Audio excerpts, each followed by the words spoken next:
200 unit के बाद या 300 यूनिट के बाद बिजली के बिल में कितना इजाफा होगा। प्यारे दोस्तों, आपको पता है कि बिजली की कीमतें जब से बढ़ी हैं, वो शख्स भी सोलर सिस्टम पर आना चाह रहे हैं जो एयर कंडीशन वगैरह या ओवन वगैरह उन चीजों को नहीं चलाना चाहते। वो चाहते हैं कि एटलीस्ट हमारे पंखे, लाइटें, हमारी fridge, washing machine, juicer machine वगैरह, इस्त्री वगैरह, यानी घर की जो बेसिक जरूरत की चीजें हैं हम वो सोलर सिस्टम पर लगाएं। ऐसा इन्वर्टर आप तलाश कर रहे हैं जो बैटरी के साथ भी चलता हो और बैटरी के बगैर भी चलता हो। ऐसा इन्वर्टर जिस पर आप बड़े सोलर पैनल भी लगा सकते हो। एक ऐसा इन्वर्टर अगर आपके पास एक बड़ी स्ट्रिंग लगी हुई है, ट्यूबवेल सिस्टम लगा हुआ है, उसके साथ उन्हीं सोलर पैनल पर आप अटैच कर सकें। ऐसा इन्वर्टर जो प्योर साइन वेव में हो, कंपनी का हो, वारंटी के साथ हो, मुनासिब कीमत में हो। तो आज की वीडियो आपके लिए है, क्योंकि आज की वीडियो में हम ज़्यूनिक मैक्स पीवी 2500 1.7 केवी इन्वर्टर पर बात कर रहे हैं। हमेशा की तरह हम इस इन्वर्टर की वो तमाम टेस्ट करेंगे जो इस इन्वर्टर को परचेज करने के लिए आपको जानना जरूरी होते हैं। बिस्मिल्लाहिर्रहमानिर्रहीम, मेरा नाम है मुदस्सिर रहमान। तो चले आज कुछ नया सीखते हैं। पहले हम अनबॉक्सिंग कर रहे हैं। इन्वर्टर का बॉक्स ओपन किया, उसमें से निकला वारंटी कार्ड। वारंटी की बात, 1 साल मुकम्मल वारंटी, 4 साल सर्विस वारंटी। यूजर मैनुअल इसमें से निकलता है और एक अदद इसमें से इन्वर्टर में देखने को मिलता है।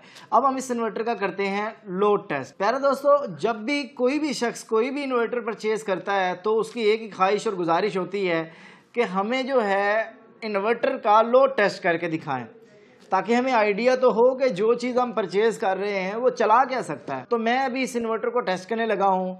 सबसे पहले हम ये चीज़ देखते हैं कि कंपनी क्या कहती है। ये मैक्स पीवी 2500 है। 2500 का हरगिज़ मकसद नहीं कि 2500 वाट तक लोड चलाएगा।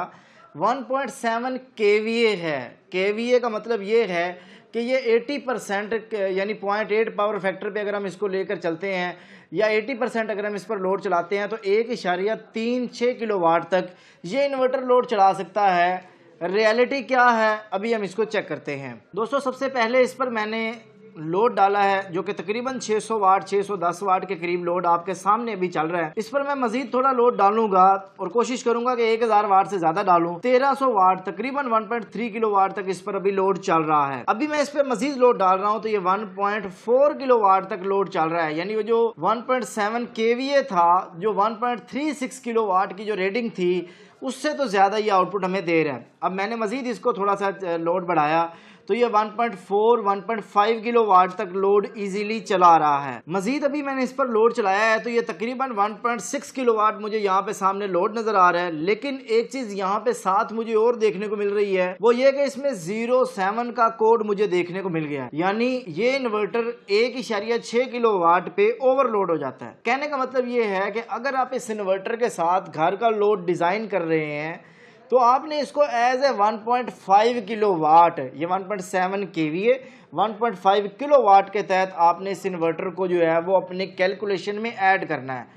चाहे ये 1.6 चला ले, लेकिन 1.5 किलो वाट आपने सामने मद्देनजर रखना है। अब यहाँ पे सवाल ये है कि वाटर पंप तो तकरीबन पावर कंज्यूम करता है 700 वाट, इस पर चलेगा? तो जवाब है नहीं चलेगा। उसकी रीजन ये है कि वो टार्क लोड जो है वो ले रहा होता है। एक और सवाल पैदा होता है कि क्या इस पर 1 टन का एसी चल जाएगा, जो कि तकरीबन 1000 से 1200 वाट आउटपुट लेता है। देखिए, यहाँ पे मैं आपको कभी भी रिकमेंड नहीं करूंगा कि आप 1 टन का एसी इस पर चलाएं। सवाल आपका ये है कि चल सकता है, तो जवाब उसका ये है कि बिल्कुल चल सकता है। यानी मेरे अलावा कोई भी शख्स अगर टेस्ट करेगा, आपको दिखाएगा और वो बता देगा देखिए जी मैंने तो एसी चला दिया। चलाना एक और चीज होती है, लेकिन प्रॉपर उस चीज से लाइफ हासिल करना वो मेन चीज होती है। एसी चाहे ये चला सकता है या नहीं चला सकता, लेकिन मैं आपको रिकमेंड नहीं करूंगा कि आप इस पर एसी जो है वो चलाएं। आपने इस पर लोड चलाना है 1.3 किलो वाट 1.4 किलो वाट के करीब आपने कंसीडर करना है। उस हिसाब से आप इस पर एमरजेंसी में चाहे इस्त्री भी चला लें, आप इस पर जो है वो पंखे चलाएं, 4 5 6 पंखे चला लें, फ्रिज चला लें। आप अपनी जरूरत के मुताबिक जो चीजें हैं आप इस पर चला सकते हैं। शर्त यह है कि 1.3 किलोवाट 1.4 किलोवाट तक लोड हो। यानी ये यहाँ पे हमारा जो लोड टेस्ट है वो मुकम्मल हुआ। अभी मैं इसका करने लगा हूँ प्योर साइन वेव टेस्ट, क्योंकि मेन चीज जो प्रॉब्लम होती है ना वो ये होती है कि छोटे इन्वर्टर जो होते हैं ना वो तकरीबन मॉडिफाइड साइन वेव हमें देखने को मिलते हैं, यानी प्योर साइन वेव नहीं होते। अब उससे होता यह है कि जब बिजली जाती है, बैटरी पे सिस्टम चलता है, तो उस सूरत में जो है ना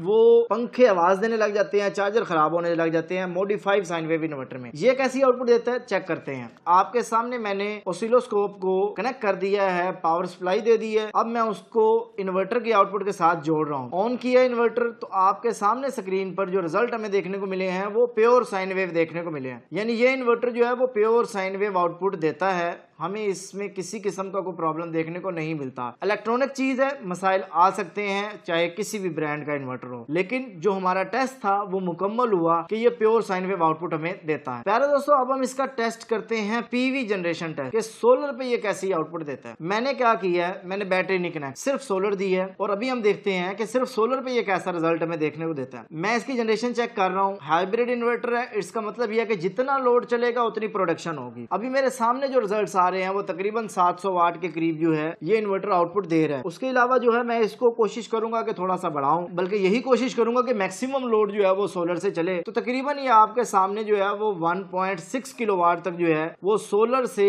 प्रोडक्शन जो है वो हो रही है। अब आपके सामने यहाँ पे 1.3 किलोवाट, 1.4 किलोवाट, तकरीबन 1.6 किलोवाट तक जो है प्रोडक्शन होती है। ये डिपेंड ऑन होता है कि लोड कितना चल रहा है। अब सवाल यहाँ पे ये पैदा होता है कि पीवी 2500 फिर किस चीज का ये हो गया, अगर ये 1600 वाट ही सोलर से देगा। तो जवाब ये है, अगर आप इसके साथ बैटरी कनेक्ट करते हैं और बैटरी को मैक्सिमम एम्पेयर से चार्ज करते हैं सोलर के जरिए, तो वो जो 1000 वाट इजाफी है वो बैटरी को चार्जिंग के लिए कंज्यूम होगा। मैं कोशिश करता हूँ इस पे कोई ऐसा टार्क लोड डालूं कि इसकी पीवी जनरेशन जो है वो मैक्सिमम जाए, ताकि आपको ये आइडिया हो सके कि मैक्सिमम पीवी जनरेशन ये कितनी करता है। सोलर की बात हो ही रही है तो आपको बताता जाऊं कि 120 वोल्ट से लेके 500 वोल्ट तक आप इसको दे सकते हैं, बट रिकमेंडेड ये है कि आप इसको 200 से लेके 400 वोल्ट के दरमियान दें, ताकि ये इन्वर्टर आपको मैक्सिमम लाइफ प्रोवाइड कर सके। अब मैंने ये जो टेस्ट किया है विदाउट बैटरी, विदाउट वापडा, हरगिज ये मकसद नहीं है कि आप सिर्फ सोलर पे इसको चलाते रहें। आपने सेकेंडरी सोर्स लाजमी देना है, यानी आप या वापडा साथ देंगे या आप बैटरी साथ देंगे। मैक्सिमम एफिशिएंसी हासिल करनी है तो दोनों चीजें साथ दे दें। अभी जो मैं टेस्ट कर रहा हूँ ये तो स्टैंडर्ड टेस्ट कंडीशन है, यानी एक आइडियल सिचुएशन मैंने देखा कि अब मौसम अच्छा है, अब इसको टेस्ट करें ताकि मुझे मैक्सिमम जनरेशन सोलर से मिल सके। अब आपके सिचुएशन में क्या होगा कि फर्ज किया आप 4 बजे के बाद या दोपहर के टाइम में धूप जो है वो कम हो जाती है, बादल आ जाते हैं अचानक से, आप सिर्फ चला रहे हैं सोलर पे, 100% वो बंद होगा। तो आपने इस चीज को मद्देनजर रखना है कि सिर्फ सोलर पे डिपेंडेंट नहीं रहना। आप बैटरी नहीं लगाना चाहते ना लगाएं, वापडा साथ लाजमी कनेक्ट कर दें। तो कहने का मतलब ये है कि आप सिंगल सोर्स पे वो रिजल्ट हासिल नहीं कर सकते जो आप डुअल सोर्स पर आप इसको हासिल कर सकेंगे। आपने ये कोशिश करनी है कि आप 2 सोर्सेज को लाजमी दें। ये इन्वर्टर जो है इसकी दोनों साइडों पे, हालांकि सिंगल बैटरी वाला इन्वर्टर है, इस पे भी हमें एंटी डस्ट फिल्टर जो है वो देखने को मिलते हैं और इसमें प्रॉपर प्रोग्रामिंग है जैसे आम इन्वर्टर में हमें देखने को मिलती है। अब आप ये सोच रहे होंगे इसकी कीमत क्या और ये मिलेगा कहां से, तो ये आपको 78,900 रुपए का कंपनी की कीमत है। आप अपने करीब तरीन जो ज़ियोनिक का डीलर है आप वहां से ये इन्वर्टर को परचेज कर सकते हैं। अगर आप हमसे ये इन्वर्टर परचेज करना चाहते हैं तो आप स्क्रीन पर दिए गए नंबर पर राब्ता करके ये इन्वर्टर भी हमसे परचेज कर सकते हैं। हमारे जो पहले 15 कस्टमर्स होंगे हम उनको डिलीवरी फ्री देंगे। तो आपको ये वीडियो कैसी लगी, अगर आपने ये इन्वर्टर इंस्टॉल किया है आपका कैसा एक्सपीरियंस रहा है, आप लाजमी कमेंट्स में बताएं ताकि मैक्सिमम देखने वाले जो लोग हैं वो उससे फायदा हासिल कर सकें। हमारी कोशिश होती है कि हम रियलिटी पर मबनी वो तमाम चीजें आप लोगों को बताएं जो इस इन्वर्टर के बारे में आपको जानना जरूरी होता है। बाकी इंतखाब करना वो आपके जिम्मे होता है कि आप अपनी जरूरत के मुताबिक कौन सी प्रोडक्ट का इंतखाब कर रहे हैं। अगर आपका लोड इससे ज्यादा है तो आप ज्यादा पीवी 6500 यूज कर सकते हैं, पीवी 8500 यूज कर सकते हैं, पीवी 13000, पीवी 15000, जो भी आपकी रिक्वायरमेंट में इन्वर्टर आ रहा है आप वो लगा सकते हैं। आपको ये इन्वर्टर कैसा लगा, आपको हमारी वीडियोस कैसी लगती हैं, नेक्स्ट मैं कौन से इन्वर्टर की डिटेल प्रोवाइड करूं, मुझे कमेंट सेक्शन में लाजमी बताइएगा। बहुत शुक्रिया आप सब दोस्तों का। अल्लाह ताला आप सब लोगों को खुश रखे, ढेर सारी कामयाबियां तरक्की अता फरमाए। मिलता है नेक्स्ट वीडियो के साथ। अल्लाह हाफिज। पाकिस्तान जिंदाबाद।